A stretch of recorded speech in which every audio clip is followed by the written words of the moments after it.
Good afternoon. I'm Chief Annie Smith with the Jacksonville Sheriff's Office, Chief of Investigations.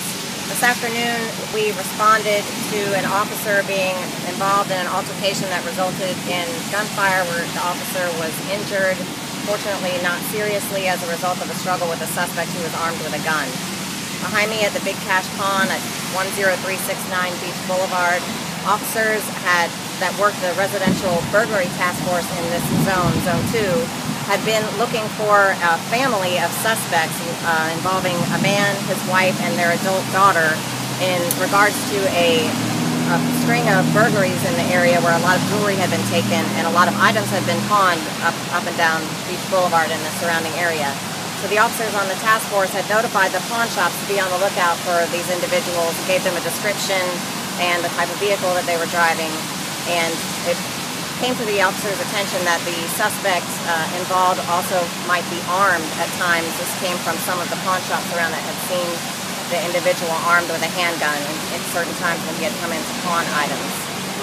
This afternoon at about 2:27, the pawn shop notified the detectives, and they in turn logged out on the call, responded to this area. There were three officers from Zone 2 involving Officer Prentice is the officer that was involved, that was actually injured in the shooting. Officer Gooden, I'll provide you with all the names later, and a reserve officer. In addition, two officers from the Auto Burglary Task Force responded to assist them.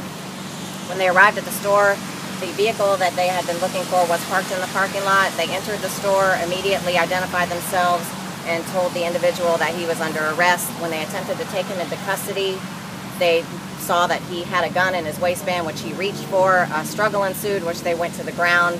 As they were trying to get the gun away from the suspect, during the struggle, the gun went off. It was the suspect's gun that was fired, and it either ricocheted or somehow the officer was shot in the right forearm.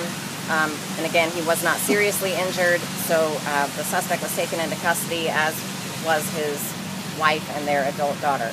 Any idea how many burglaries we're talking about?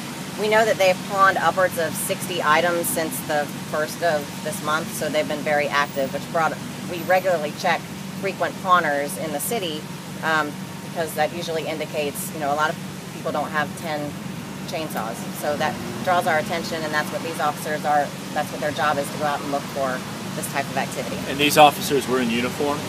Yes, the officers were in uniform. The three officers that initially responded that are on the Zone 2 Residential Burglary Task Force are in uniform. The two auto burglary detectives are in plainclothes. Any kind of criminal history for the suspect who's arrested? I believe so. I'll provide you with all of that at a later time, but they are all in custody.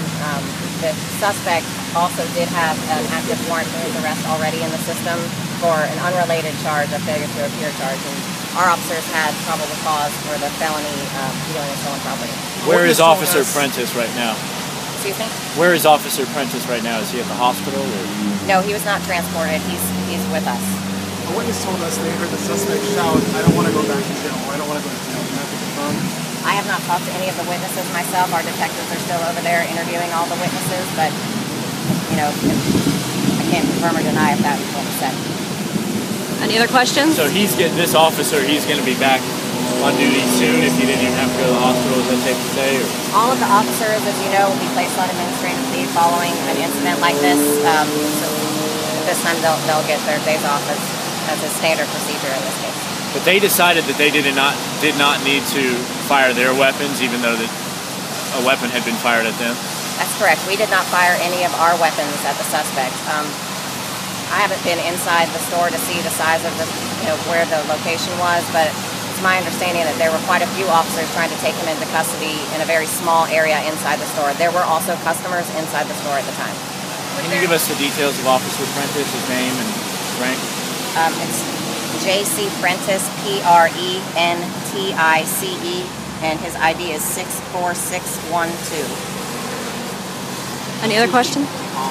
Not at this one No, they were at a variety of pawn shops around the city. And where exactly do you think most of the burglaries took place? You said Zone 2, I believe it was? Zone 2, which is the Arlington area that goes all the way out to Mayport. Okay, thanks, Chief. Do you have any suspect names for us yet?